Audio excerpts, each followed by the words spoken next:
আসসালামু আলাইকুম। স্বাগতম করে নিচ্ছি মাই এভরিথিং ব্লগ চ্যানেলে। আমি ঢাকা থেকে যুক্ত। আশা করছি সবাই ভালো আছেন। আলহামদুলিল্লাহ আমিও ভালো আছি। নতুন দিনের নতুন আরও একটি ব্লগ নিয়ে চলে এসেছি আপনাদের মাঝে। তো এই যে দেখেন, সকালের নাস্তার থেকে শুরু করে দিয়েছি আলু পরোটা সাথে ডিম ভাজা। আলু পরোটা আর সাথে ডিম ভাজা। আলু পরোটা হলে ডিম ভাজা লাগে না, তারপরও মেয়েরা ডিম ভাজছে, তো কী করবো, ওরাও খাইতেছে, আমাকেও দিছে। আমি কিন্তু সকালে নাস্তা বানাই না, ভাস্তি বানাই। আর ওই যে দেখেন ওষুধ, মেয়ের নাকে পলি হয়েছে, পলির জন্য দেয়, আর এই যে আমি ট্যাবলেট খাই। তো যাই হোক, নাস্তা খেয়ে চলে গেলাম বাজারে। আজকে আমি দেখাবো প্রবাসী বউদের কত কষ্ট হয়, যারা প্রবাসীর স্ত্রী। স্বামী যদি বিদেশ থাকে, তার স্ত্রীরা বাংলাদেশে কত কষ্ট করে। হয়তো বা আপনারা দেখেন টাকার দিক দিয়ে অনেক সুখ করতেছে। আরে ভাই, টাকা তো সবাই সমান কামায় না। কেউ একদম কামায়া বাড়িঘর বাংলাদেশে করে ফেলতেছে, কেউ আবার কামাইয়া বাড়িঘর করবে দূরের কথা, তার ফ্যামিলি পালতে কষ্ট হয়ে যায়। তো আমারও এরকমই একটা অবস্থা। তো যাই হোক, স্বামী তো বিদেশ করে, এখানে দেখেন বাজারও আমার করতে হয়, মেয়েদের স্কুলও আমার নিতে হয়, প্রাইভেটে নিতে হয়, আরবি পড়াইতে নিতে হয়, অসুস্থ হইলে ডাক্তারখানায় নিয়ে যেতে হয়, মার্কেট করতে হলে মার্কেট নিয়ে যেতে হয়, মানে মার্কেট করাতে নিয়ে যেতে হয়। তারপরে হাসপাতাল বলেন, কোথাও বেড়ানোর কথা বলেন, ঘোরার কথা বলেন, যাবতীয় ঘরের সব কিছু, ঘরের একটা কিছু নষ্ট হয়েছে সেটা নিয়ে মিস্ত্রির কাছে আমার যেতে হয়।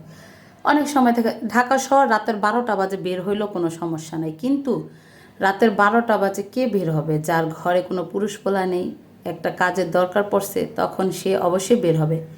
আমার মেয়ে যদি হঠাৎ অসুস্থ হয়, আমি তো আমার মেয়েটাকে নিয়ে রাতের 12টা কেন, রাতে 2টা বাজে বের হব হসপিটালের দিকে। আল্লাহ যেন এমন দিন দেয় না, সবাই দোয়া করবেন। তো এই তো মানে যে যারা প্রবাসীর স্ত্রী, তাদের কিন্তু কোনো টাইম টেবিল নাই। সকালবেলা নাস্তার জন্য বের হয়ে যায় অনেক সময়।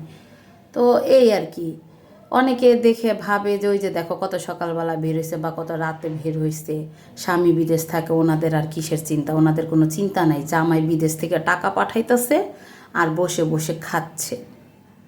প্রবাসীর বউ সারাদিন ঘরে বসে বসে কি করে? প্রবাসীর বউয়ের অনেক কষ্ট। সকাল থেকে ধরে একদম রাতের মানে কোনো টাইম টেবিল নাই। সকালবেলা যখন তখন উঠি, রাত্রে যখন তখন ঘুমাই, কোনো টাইম টেবিল নাই। একটা প্রবাসী বউর অনেক কষ্ট, একদম সব কিছুর দায়িত্ব মাথায় নিতে হয়। হ্যাঁ, প্রবাসীর জীবনও অনেক কষ্ট। ওই যে প্রবাস মানে যন্ত্রণা, বেঁচে থাকতে শেষ হবে না। ওইখান দিয়ে স্বামী কষ্ট করতেছে বিদেশে, না নিজের স্ত্রীকে কাছে পাইতেছে, না নিজের সন্তানকে কাছে পাইতেছে, না বাপ মাকে কাছে পাইতেছে, কাউকেই কাছে পায় না। কিন্তু একটা নিঃস্বার্থে টাকা পয়সা কামাইয়া একদম নিজের ফ্যামিলিকে দিয়ে দিচ্ছে সব, নিজের জন্য। নিজের বলতে, নিজের শখ বলতে তাদের কিছুই থাকে না। বলতে একটু ইমোশনাল হয়ে গেছিলাম। তো আজকে একটু পার্সোনাল কথা নিয়ে চলে আসলাম। আজকে আর রান্না বাড়ি রেসিপি এটা সেটার কিছু কথা বলতেছি না, শুধু দেখাচ্ছি, আপনারা দেখে নেবেন। বাজারে গেলাম, অনেক কিছু কিনলাম, মুরগি কিনলাম, বাজারঘাট করলাম, এই যে রান্না করে এখন খেয়েও নিচ্ছি। আমার সাথে বিসমিল্লা করবেন যে যে আমার ভিডিওটা দেখছেন।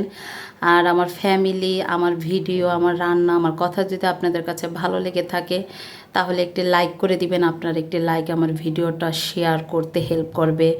আর আমার পরবর্তী ভিডিও নোটিফিকেশন যদি পেতে চান, তাহলে অবশ্যই সাবস্ক্রাইব করে দিবেন। কমেন্ট করে জানাতে পারেন আপনার আমার ভিডিওটা আপনার কাছে কতটুকু ভালো লেগেছে। তো যাই হোক, কষ্টের কথা অনেক বললাম। মানে অনেকে বলে কানাকানি, হয়তো মানে শুনি তো ভালো লাগে না কথাগুলো, যে প্রবাসীর বউ। আচ্ছা দেখেন, স্বামীরা অনেকেই আছে বাংলাদেশে অনেক কিছু করতেছে, অনেকে আবার বিদেশে গিয়ে অনেক কিছু করতেছে। আমার স্বামী হয়তো বা ভাবলো বাংলাদেশে কিছু করতে পারতেছি না, দেখি বিদেশে গিয়ে কিছু করতে পারি কি না। তো আমি তার ওনাকে ঠেল্লা ঠেল্লা বিদেশ পাঠাই দিই, ধাক্কা দিয়ে বিদেশ পাঠাই দিই, যে তুমি চলে যাও, তুমি গেলে আমার ভালো হয়। কষ্ট তো আমারও হয়, আমার সন্তানেরও কষ্ট হয় যে তার বাবাকে দেখতে পারতেছে না, আমি আমার স্বামীকে দেখতে পারতেছি না। এই তো নাকি।